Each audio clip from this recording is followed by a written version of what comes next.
Hello everyone, welcome back. If you're new here, I'm Katie, and today we are going to be journaling in 2 Peter chapter 3.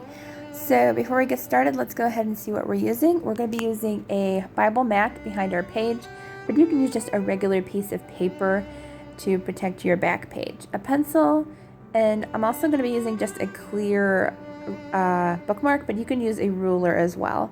A ruler probably would be better, but I don't have one.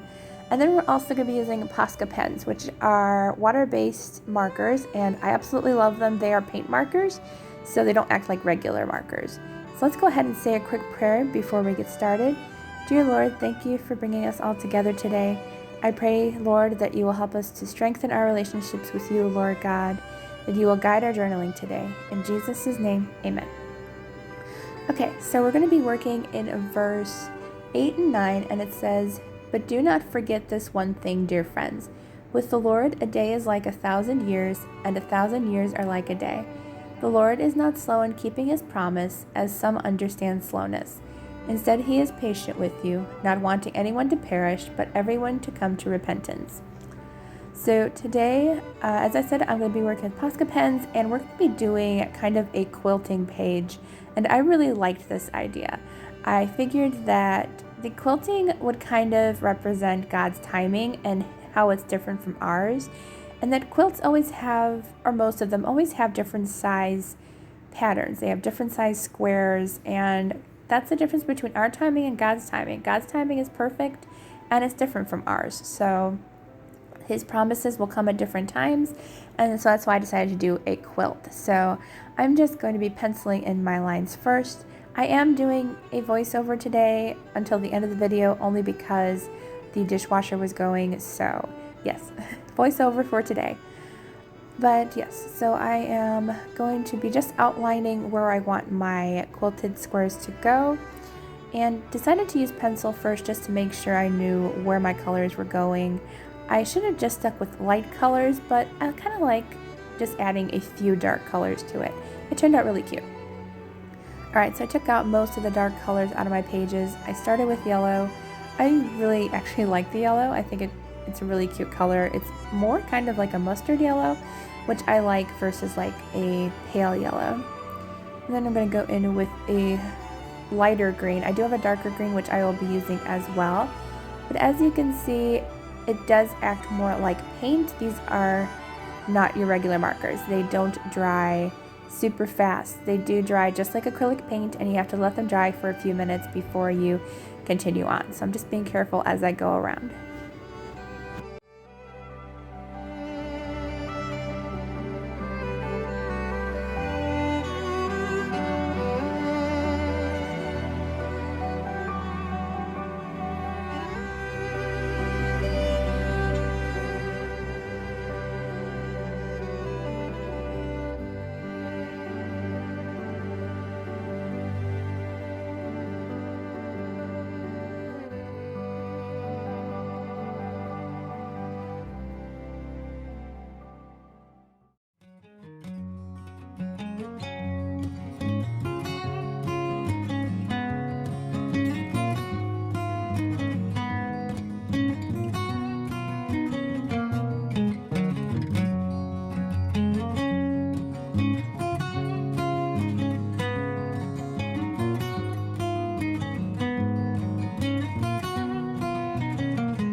Alright, so once your paint is dry after you're done coloring in your squares, I'm just going to go in with a black Posca pen and just outline all of my squares. It's not going to be perfect unless you use washi tape, but I was in a bit of a hurry and I just wanted to color it in. So we're just going to outline and trace it, and once it's finished, it looks okay and it looks all cohesive and a nice little quilted pattern. Also, you can just leave it like this with just squares, but you have to make like little stitch marks in order for it to look more like a quilt.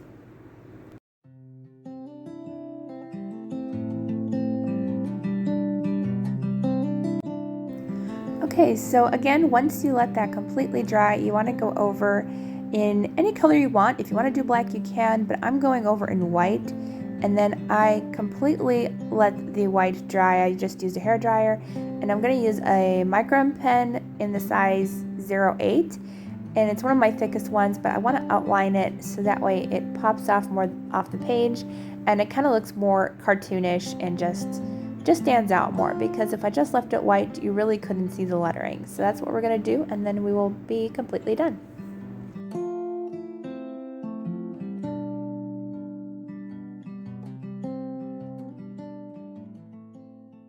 So now that the dishwasher is off, I can talk and not do a voiceover, but this is how it turned out. I really like it. I think it turned out really cute, and I think it's perfect for fall because we're heading into fall and there's lots of blankets out there and quilts and stuff, so I thought this is perfect. And just make sure to dry it in between each layer. Some of my paint did bleed through, but once you put the black on after it dries, it completely fixed it.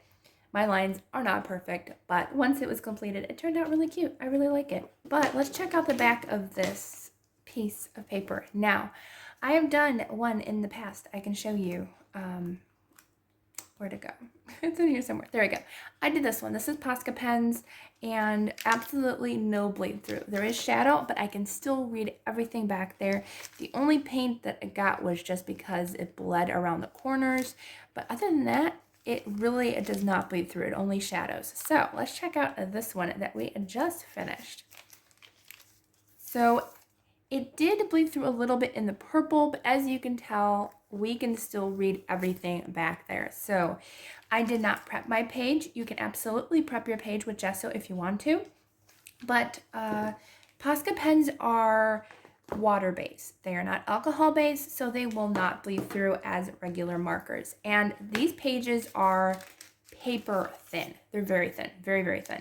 So you can absolutely use them. You will just see a little bit of shadowing, even the black. Like the black, honestly, shadowed less than the purple for some reason. Must have used a lot of purple. But as long as you're careful, you can use extra layers in case you miss spots, but I wouldn't, only because you might see some of that bleed through. But this is one layer of paint. It turned out really cute. It doesn't actually kind of goes cute with a little Dumbo there in the background. But yeah, so this is how it turned out. It turned out really cute. I really like it. I'm probably not going to put too many paint pages in here, but I would like a couple in here just for something different besides using stickers and washi tape that I've been doing lately. It's always fun to kind of just do something different. So yeah, that's how it turned out, and it turned out really cute. So let me know if there's any prayer requests that you have this week. Please feel free to just leave a comment just that you need prayers. You don't have to put a specific prayer down, or if you want to email me, it's always in the description box down below. So I don't think I have a prayer request right now. I'm just a little tired, but I've been doing a lot this past week. So just God's rest for me, if you could pray for me for that. Thank you so much. And yeah, so I hope you enjoyed this video. If you do, please give it a thumbs up, and don't forget to subscribe down below. I hope you all have a wonderful day, and I will see you all in the next video.